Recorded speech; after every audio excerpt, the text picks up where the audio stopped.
I think God kind of surprises us with life and stuff. We think we know where we're going, but we don't. You know, you can set out all these goals and things that you want to do, and this is what, and then, he has a different idea to get you where you want to get to, I think that's amazing thing about him. Like, it's always surprising. Between the Grooves is hosted by James Kurtis, music director and morning man in the Greater Toronto Area on Joy Radio, and Ayiesha Woods, Grammy-nominated singer, songwriter, and musician. Together, they talk with artists and industry insiders to discover our connection between music and faith. You can connect with us on Facebook or Twitter at Between Grooves. Now, here's James and Ayiesha.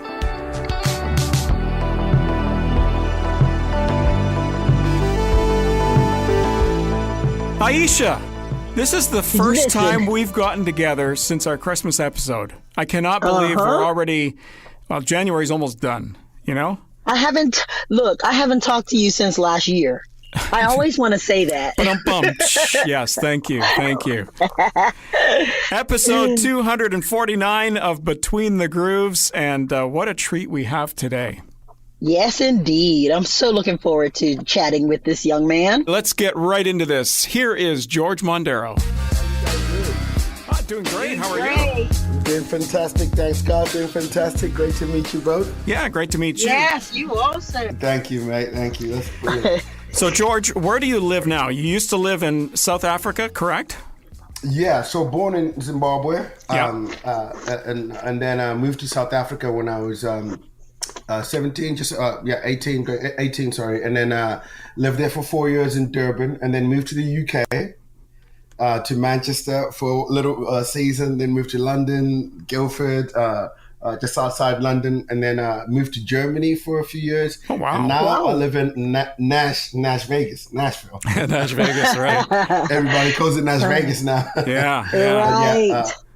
So a lot of traveling. How did you get into the music business? I know you're a worship leader, but there's a line between leading worship and in your church or in front of a group of people, and then actually recording music and sending it off, or putting it on Spotify or whatever else, and then sending it off to radio and whatnot. So what was the journey like for you there? Wow, I mean, mine is almost like a miracle journey. So born in Zimbabwe, like I said, and just had a dream.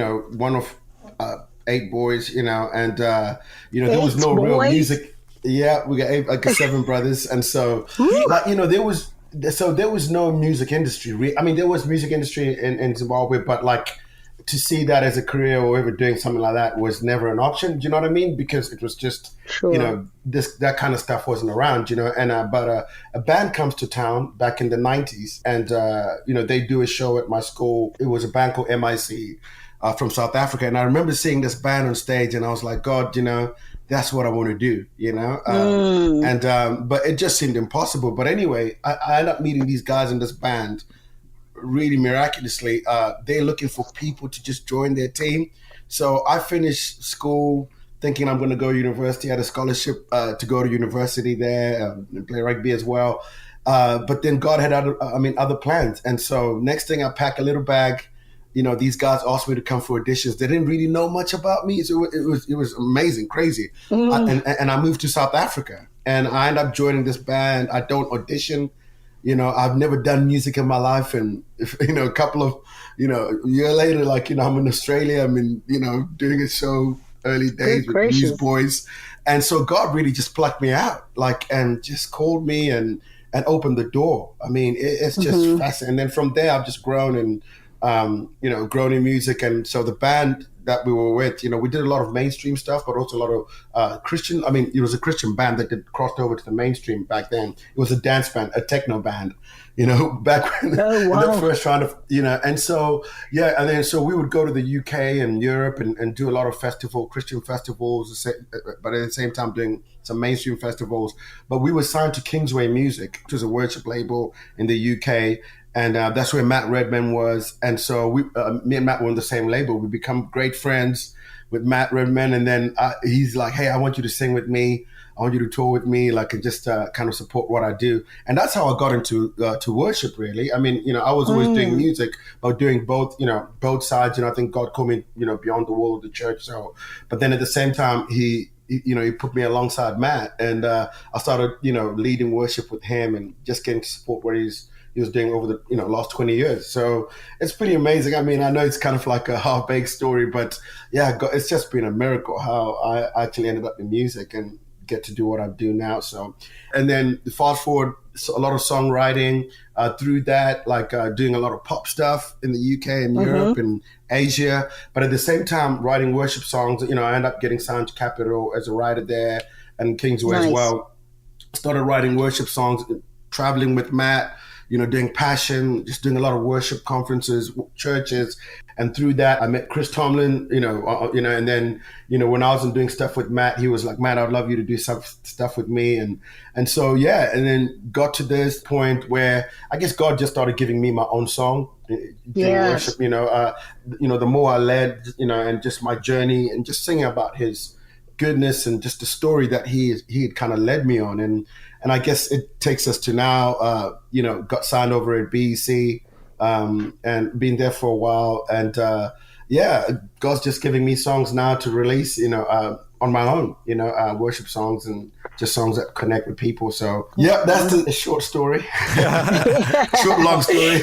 Short, long story. Are you still leading worship? Like, are you somewhere locally leading worship at a church? Yeah. So, I mean, I do a bunch of different things. So I'll lead worship at my local church, Rolling Hills, which is in Franklin. But then I get invitations to lead at other churches, and then I get to tour still with Chris Tomlin. So I'm out on the road with Chris a lot. And then I still do a lot of stuff with Matt as well. So, so yeah, I get to lead worship all the time and I love it. And what about the secular side of things? Are you still writing pop or dance or anything like that? Yeah. So I'm still involved, I mean, it's amazing, the church is full of a lot of creative people. And I think from back in the day, like I feel as a church, sometimes we didn't know how to look after people like that or how they could navigate doing songs beyond the walls of the church. But yeah, I'm still writing a lot of K-pop stuff and involved, kind of looking after, helping mentor a lot of writers who are, Christian writers, but then doing stuff beyond the walls of the church. So I'm still involved in some of that. And yeah, I love it. It gets to be a mission field for me. Mm-hmm. For sure. This is kind of a leading question. Any plans for 2023? And the reason why I asked the question is because, man, I've got some thoughts on this.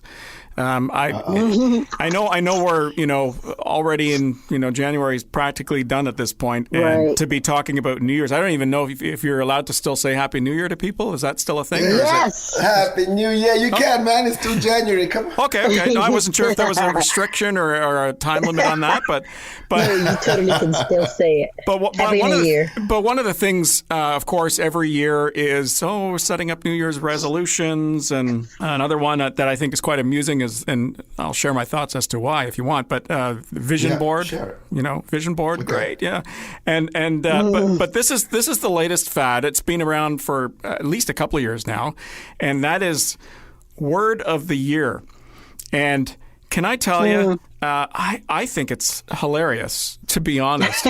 I say it's hilarious because I think it's so stupid. And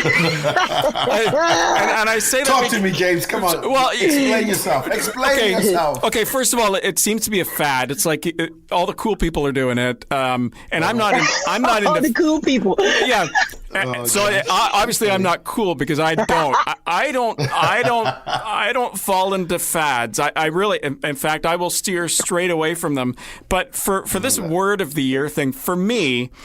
I find it very limiting. I think it's limiting because it's almost like you're restricted to this one word of how you're going to define how you'd like to see 2023 roll out for you. And for me, like it could be, I want to spend more time with God. I want to spend more time with my family. I want to be focused on my career. I want to, do more in church. I want to, spend more quality time resting, to taking a break. Maybe it's, going on a vacation, whatever else. And how do you encompass all that into one word? To me, it's limiting. So I do have a word for 2023. Oh gosh. Come on, bring it on. The word is snacks. Man, I'm trying to get rid of snacks right now, bro. Yeah. I got a little cushioning around my mid waist, you know. Well, you know, everybody's going to the gym to work out and everything else, and they're trying to eat healthy. For me, it's snacks. Like, why not? You know, because I know I'm going to do it anyways, right? Very deep. Oh my very gosh. deep. Very deep. That's just like, oh man. So yeah, I'm not big on New Year's resolutions either. I guess for me, it's if you're going to join the gym January 1st, it's like, yeah, great. Pat on the back. There you go. But if you join in September or in May or something like that, to me, that says something. Because to me, that means you're really serious because you're not waiting for January 1st to actually do something. Like, why wait? Yeah. You know? Why? Yeah. To me, again, that's gotcha. limiting, right? To have to wait Right. to wait for January 1st to start something and then possibly, statistically fail. Right. Right? Sure. Yeah. So why set a resolution or a goal of doing something if you know you're not going to achieve it? Maybe you need to set a smaller goal, or maybe you just need to, set it Set a earlier. realistic goal. Yeah. Be more realistic than Sure. setting goals. Sure. And practical. Yeah. I think that'll help too. But I don't. Because some people set out to do things that are virtually impossible. Yeah. And then they set themselves up for failure. Or they set themselves up doing the same thing every January and then they fail, right? They Right. I'm going to That's get true. fit again, and you see That's that me. post- That's me. I That's don't me know. already. Yeah, but if you don't post it all over social media, it's probably okay. But if you're posting every January, heading back to the gym, really want to get fit, really want to lose some weight or whatever else. Oh my gosh. And then Oh, gosh. you never hear about that again. And then next January, you see the same post again. Like, that's what I'm Right. talking about, you know? Right. So having said all of that, Yeah. I got to say one more thing, though. Sorry if I sound sarcastic, and sorry if this gets No, I people love it. upset. I love it. Sorry if this causes great. people to write into us and complain, but come on already with the books. Like everybody and their mother's writing a book, And can I tell you, it's not hard to write a book these days because everybody's doing it, and I think everybody has figured out the formula. Here's how I would write a book, okay? Well, let me give you an example first of how I've seen people write a book. And I'm not going to name names. I'm not going to talk about specific books, okay? Lord. But let's just say, Ayiesha, that you have a horse. Okay. You have a pet horse. You've got him in a stable or whatever else. You look after a horse. And because you have a horse, now that makes you an expert on a horse. And so you're going to write a book about horses. Right? Oh, gosh, yeah. And then 6 months later, it's like, well, you know what? Horses are very similar to ponies, so now I'm going to write a book on ponies. I don't have a pony, but I'm going to write a book on ponies, right? My Little Pony. Yeah. To be specific. My Little Pony. Yeah. So here's how I would write a book. I would go onto social media and I would say to everybody, hey, James here. I'm planning to write a book about jokes. Send me your favorite jokes, whether they're dad jokes or whatever else. Send me your favorite jokes. And, if they're funny, I'll use them. And then what I'm going to do is I'm going to take everybody else's work of, taking all these jokes, put it in a book and, write a nice little, forward and afterward stuff, add some stuff to it, but not a whole lot because, why would I want all that work, right? And then I'm going to put a slick little cover on it. I'm going to publish this thing. I'm going to sell this book. I'm going to make money on this book. Thank you very much for all your contributions. And then I'm going to put author in my bio. Like, what more could you ask for? Right. Oh, gosh. There goes my good idea. I was trying to write a book this year. Was that in your New Year's resolutions? It was going to be about horses as well. Right. Yeah, go for it. It wasn't. And ponies? No, definitely not. Right. Definitely not. Definitely. That's so funny, though. So I think I've set the stage. I think I've really given my 2 cents worth, and you can tell that's all been building up, right? Oh gosh, release day. You just release day today. Yeah. Well, that's normally a Friday is release day for new music, but for James, it's like this has been building up for months, and I had to get it off my chest. So now that we've set the stage here, George, from your perspective, what have you got on the go for 2023? Right. I mean, book is out. The book is out. I'm nervous now. I'm nervous. I feel like it's going to be a busy year. So we've got some tours lined up. Obviously, Nice. From February, we've got a spring tour coming up here until Easter, and I'm out with Chris and his team, and then I've got a lot of other things that I'm doing, just leading worship at a few different churches. And then a lot of writing. I'm trying to write some new songs. A lot of the songs I'm releasing now, I'd written some time ago. And so just feel like, there's new stories, new songs in me. So I'm just trying to get into writing a little bit more, setting up some rights. And so that's exciting in terms of what's coming ahead. And what else? I mean, that's what I'm looking at right now. And obviously going to the gym, getting a little fit. You know what I mean? Cutting out the snacks and everything. You know what I mean? Come on, we're all trying to do it. I haven't posted anything about it, so which is good. That's a good thing, A lot of what I said was tongue-in-cheek, obviously, right? It was more of a sarcastic thing to, for all the people out there. Like, if you've got goals and whether it's career goals or God goals, family goals, whatever else, that's all great. Sure. But follow through, right? And so sometimes you set up these huge goals that are just not achievable, or it would take a lot of work to do it, and you're not going to be focused on it. And you're not going to be focused on it, so set up a smaller goal that's more achievable. And if you're going to post on social media, make sure you follow through. Like if you're on this weight loss thing and you post the before picture, it'd be nice that in 6 months from now you actually post the follow-up picture and it's not that you're weighing the same thing. Right? Right. We want to see, or more, yeah. No, yeah. I mean, there's a lot of things like that. And I guess living here as well, it's, as you grow, you're always trying to say, Lord, what you have for me this year, and sometimes we don't know, Yeah. I think God kind of surprises us with life and stuff. We think we know where we're going, but we don't.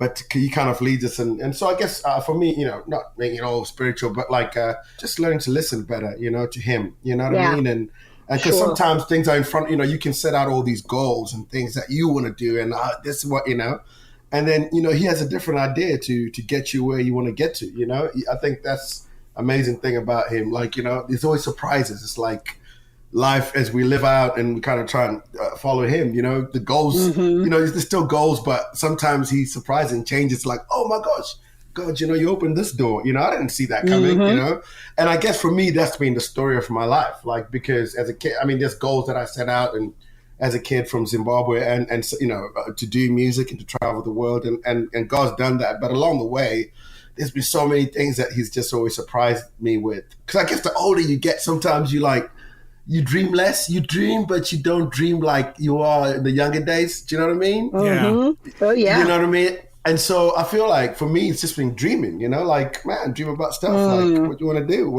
and do other stuff. So yeah, that's kind of like where the new year is kind of going for me, really. Just be open-handed about things as well. Yeah. Set your goals, set your, the things that you're doing and, what you have coming ahead, but also be open-handed and, just be waiting for surprises along the way that God does. And that's sometimes hard because life gets so busy. And sometimes you need to have that time to reflect back and think, how are things going? And is God leading me in a different direction? Or is he got some other stuff on the go? And making the time for that, for you, if you're on the road a lot, as an example, but you also want to write music. So what do you do? How do you find the time to do that if you're always on the go? The cool thing is about like, I got a good rhythm now, with the guys that I'm out on the road with normally, everyone's got family. So the way the year is set out is pretty good, because, we all got, families to get back to. So the scheduling is brilliant. I must say we spoiled with that. So, we get to come home quite a lot, in between, there's always a few days at home. And so, always try and spend some family time, obviously, but also just keep that going. There's some sessions there. But these days, with Zoom and everything and this kind of thing, you can write online, send ideas back and forth and, and then kind of write lyrics, on, just like we chatting now, we're just talking about a song or and kind of finishing it that way. So there's just, so in terms of that, like, that's kind of ongoing. I've tried to be a little bit more disciplined on the road to write, like, and to just, because you can end up just wasting days on the road sometimes, wake up late and wait for the gig at, in the evening and stuff. So just trying to be more intentional about how I use the time on the road as well to do stuff that's productive. So So that's what how I've kind of set it out, and I guess most of the guys that I'm around now, they have that same idea. So I think you're not alone. So everyone is trying to be a little bit more productive on the road and do stuff, or just that's different. And also I love, like, every city we go to, we try and go and see what's fascinating about that city or historical about that city. So there's always a lot to, if you kind of get outside the lines, there's always a lot to actually learn and experience, and even though you're on the road. You've got kids, right? Yeah, that's what I was going to ask. I do have kids. I got 2 girls. One just turned 11, Savannah, and she's 11, and then Summer is 8. So yeah, all right. We're having girls in the family. We were all boys, now we're all having girls. Oh, my brothers, it's crazy. So are you at the point now where they're old enough to hang around with you on tour? Like, especially in the summertime with summer festivals and whatever, are you able to bring them along once in a while? Not all the time. I mean, like, one is a traveler, one is not. Like, okay. So it's kind of like, really? Our little one, Summer, is like, are we there yet? We just left the house. We're like, come on, girl, But, the older one, Savannah, loves to travel. And so just from, when she was younger, I did my first trip with her. Like, I got a crazy story, actually. So I was supposed to be doing something in Germany at the time. We were living in the UK, but we decided to drive, like, because, the whole family was going to go. So we were going to drive from England, through France, Belgium, Holland, into the top of Germany. And nice. And that's just a half-hour drive, right? It's a half-hour drive. You know how it is. I mean, it's crazy how big the U.S. is. When you because it's like a 10-hour drive, but you go through 4 countries. Right. It's kind of like amazing. But anyway, so the day before, we packed the car, Lucy, everyone, and and we're spending Christmas in Germany. So doing this gig and then heading down to Stuttgart to spend Christmas with my family there, my brother and his family. But anyway, we that evening, my wife Lucy is going through all the passports, and we've got a newborn, which is Summer, our youngest, and we realized we don't have a passport for her. Oh gosh! I mean, so and at that time Savannah is only 2, and Summer, we realized we don't have a passport, so I have to go and do this gig. So I take Savannah with me. She's 2 years old, and we drive, all the way to Germany and leave my wife behind, and Summer, because she had to get a passport, but she wanted to come with me. So I'm driving across Europe with this 2-year-old going to a gig, and oh gosh. It was pretty amazing, and so it's a memory that we have together, like, and we love it. And so ever since then, she's always loved coming with me and getting to come to some of the things I do. The little one, Summer, no, she'd rather be at home with her mama. So your girls are they Americans or? No, so they're British. Okay, so got you. Okay. Born in England, so my wife is British as well. So I'm Zimbabwean, my wife's British. And so, we've been married for 20 years. Nice. I'm actually the only American out of my siblings. My siblings are British as well. Oh. So you were born here, but you're... Yep, I was born here. I was born in New York, and my siblings were born in Bermuda. Oh, wow. Okay. That's beautiful. Beautiful. Mm-hmm. The Bermuda Triangle. Been to Bermuda? I would love to go. It's one of those places I'd love to go. Oh, so, man. We have to make it happen. You come over and lead some worship. I would love to do that. That would be amazing. That would be one on the bucket list. Or do one of those cruises where you go from island to island and you get your way paid for it because you're leading worship or you're performing on the ship, right? Wouldn't it be nice? That sounds like a good idea.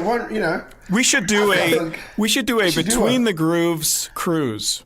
Oh my goodness! Don't start talking about that. I'm telling you, I get excited about that kind of thing. The only downfall to those music type cruises is they're usually short. They're only like 3 or 4 days usually, right? That's torture. That's like the teasing. That's teasing. I know. That's like, here we go. Oh, you can jump off the boat now. Yeah. It's like, George, have you done any cruises, George? Can you believe it? I've never done a cruise. So do you think you would have your sea legs, or you don't care about that? So just get me on the boat. I think I've got my sea legs, but my wife, she if I'm doing a music cruise, she wouldn't be there. But she doesn't like being out there. Okay. She gets so seasick, so it would just have to be really? me, I guess. Yeah. And so, but yeah, I mean, everyone keeps talking about doing a cruise, I would love to do one of, the ones in Alaska and stuff. Nothing like it. Beautiful. I don't know if I could do the Alaskan cruise. My wife and I have chatted about it, and we live in Canada, so it's cold, 6 to 7 months of the year. When it gets to be warm weather, for us in Canada, that's when they do those Alaskan cruises. Why would I want to go back into the cold? I understand. I totally understand. Hey, I was born in Africa. Yeah, so I'm trying to see where the cold. You know what I mean? I'm trying to go where the snow's at. Right, right. So it's true though. It's different. Yeah. But it's true. I think I'm just fascinated. Like I've always seen these pictures of with the whales breaching, you know what I mean? And it just looks so foreign to me because growing up in Africa, you grow up with the savannah. So I guess for me, this is something I've always been like, man, I want to go there one day, and I guess you want to go where I'm from, and so. Yeah, it's the world is a beautiful place. Too many cool places. Yes, it is. So the whole Between the Grooves cruise, we do need to make this happen. Let's do it, guys. I'm in. Bring in some artists and stuff, and yes. So we're going to have to talk to the higher ups here at Between the Grooves, our executive producer, and hopefully they see the benefit, right? To growing the podcast, but also allowing the creativity of the music scene and all the listeners that would want to come along. I just care about the cruise itself. I like that idea. Yeah. Are you going to sing on this one, Ayiesha? Yes, absolutely. I'm telling you, we're going to lead worship together. Come on, girl. Are you still singing? Are you still doing some music stuff? Are you doing? Oh, absolutely. God, I gotta check out your music then. I'd love to check out what you're doing. Absolutely. Oh, we should write. What do we do? We should write. Let's do it. See what God does. Maybe we might come up with something. Let's do it. And that way you can tell your wife, I'm writing with Ayiesha Woods. I know. I'll be I'll be a rock star in my house. I'll be like, hey, babe, just finish the session with Ayiesha Woods. Well, I love it.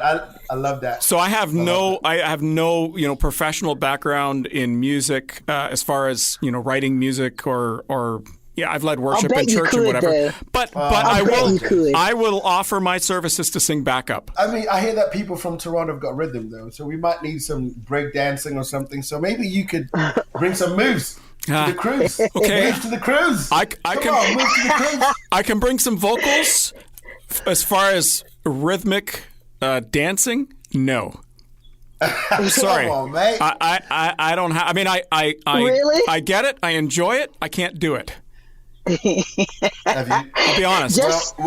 You can at least stay on beat, right? Oh yeah, I can stay on beat. I'm talking about actual dancing. I cannot. I'm not a dancer. If I go to a wedding with my wife, I will not go on the floor to fast dance. If it's a slow dance, I can do that. Right? Because you're just standing there, right? But a fast dance, no, I'm just not there. But you know what? Dancing is so different now. I look at these kids and I'm like, that's not dancing. I don't know what that is, but I wouldn't want to do that with a partner on the dance floor. Right. Yeah. They look like they're having a conniption fit. Yeah. Yeah. I mean, I think I'll pull some muscles. I don't know. I mean, the band that, so I was a part, the band I was in, it was a boy band.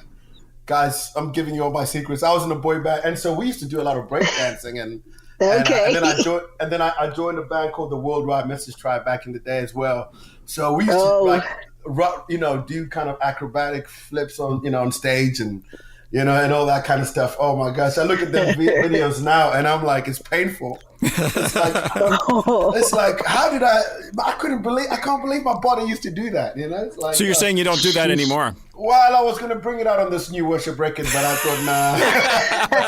I was going to try and bring it back, and I thought, no. I don't know how people would take that, Yeah. No. You know what? I don't do it anymore. It looks painful. So listen, this new worship record, the lead single, I take it, is Not Even Once?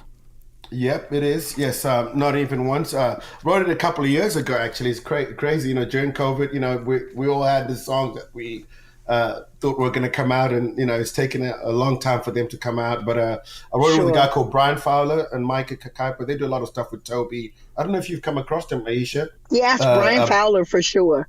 Yeah. So it's a song with him, and so Not Even Once. Yeah, so I'm excited to be releasing that, and basically the song is just about God's faithfulness and just remembering, what He's done for us and how He's never failed us, and will never fail us. So I'm pretty excited about the song, and just excited for people to be blessed with it, and maybe to be able to connect with it, and as they remember what God's done for them. Is this the first song you've sent to radio? No, so I sent one called Heaven Symphony and then COVID happened. Literally, that makes sense. The following 2 weeks after that, so that was my first single, which is like 2 years ago, and it feels like, can you believe it? 2 years ago, and so I started doing all the kind of things that like these kind of things, and 2 years ago, and then the world just came to a stop, and so it's taken me this long again to come back and and just kind of figure out, okay, Lord, what's next, and so this is kind of the second single I've taken to radio, basically. Right. So it's exciting. Yeah, good stuff. I'm looking forward to hearing more. This is the first single that we started playing on my radio station because obviously with COVID, it was different. People releasing music, everybody was focused elsewhere. And so that's probably why we missed the first one. So this one we've already added, and looking forward to hearing the responses from people. So, yeah. Guys, congratulations on that. Thank you, Ayiesha. Thank you. I mean, and I'm just thank you so much for adding it as well. Like, we know that it's so important what you guys do, and being able to add these songs. There's a ton of songs that you could add, and so I feel really humbled and privileged that you would pick up my song and even take your time to do this, and it's great. Thank you, George, for spending some time with us. We really appreciate it. Thank you, guys. Oh, you guys are so much fun. Call me up when the cruise is ready. Call me up when the cruise is ready. For sure. Fire up the engines. Yeah, exactly. Got to talk to those higher ups. Got to convince them that this is worthwhile. Absolutely. Let's go, mate. Yeah. Let's go. Thanks, Bon George. voyage. Yeah, exactly. Thank you. Ayiesha, great. Listen, I'm going to find you, Ayiesha. I need we need to do something. Absolutely. I'm gonna find you on IG. Me too. Let's do something. And don't forget I'm your background guy, guys. Hey, listen. If the background thing don't mind I think you can be our manager. You sound like you got great. Oh, sure, yeah, I'll do that too. Yeah. Yeah, you're our manager. 20% off the top. Well, no, we'll have to negotiate that. I'm a little greedy. Might need a little bit more than that, but. I love it. Well, man, blessings to you guys. Thank you for taking the time. I love it. Great to meet you both. I love it. Take care. Awesome. All right, guys. Bye-bye. God bless. Bye-bye. Okay. God bless. Bye. Hey, really enjoyed that conversation with George. Make sure you check out his website, georgemhondera.com. That's George, MHONDERA.com.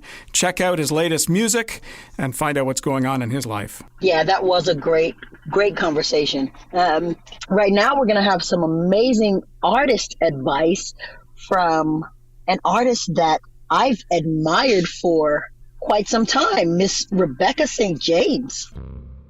Prioritize rest, prioritize balance in your life, and ask God to show you what that looks like. What does health, spiritually, physically, emotionally, mentally look like, for me in doing this? Because I think if you're thinking longevity, especially, if you want to have a ministry that can last a long time, you've got to prioritize that. And I was so young, doing music, going full-time at 16. I didn't know how important those principles were. And I think God gives us kind of red light, like warning lights that go off inside of our hearts when we're pushing it and when we know we're maxed out, and frustration and sadness and some of these things just kind of start rising up, and even anger a little bit. It's like, this is like too much and people are requiring too much of me. But often those things are warning lights that are just saying, hey, you got to slow down. You got to slow down. You got to start saying no more often.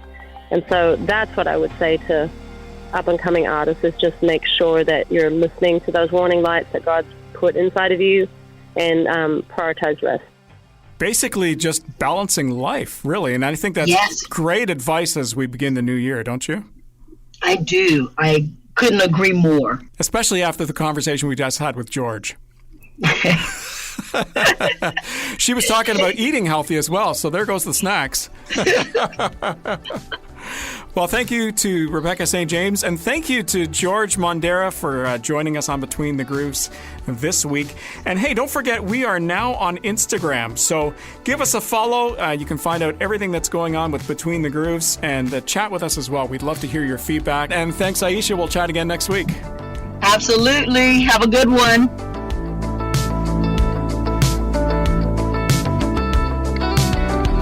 Thanks for listening to Faith Strong Today's Between the Grooves podcast. If you enjoyed this episode, would you consider sharing it with your friends, rating our podcast, or giving us some love on your socials to your amazing friends and followers will only help us reach more people. We'd also love to hear from you and share your feedback in an upcoming episode. Send your video or written message to Ayiesha and James on Facebook and Twitter @Between Grooves, or email us anytime, hello@faithstrongtoday.com.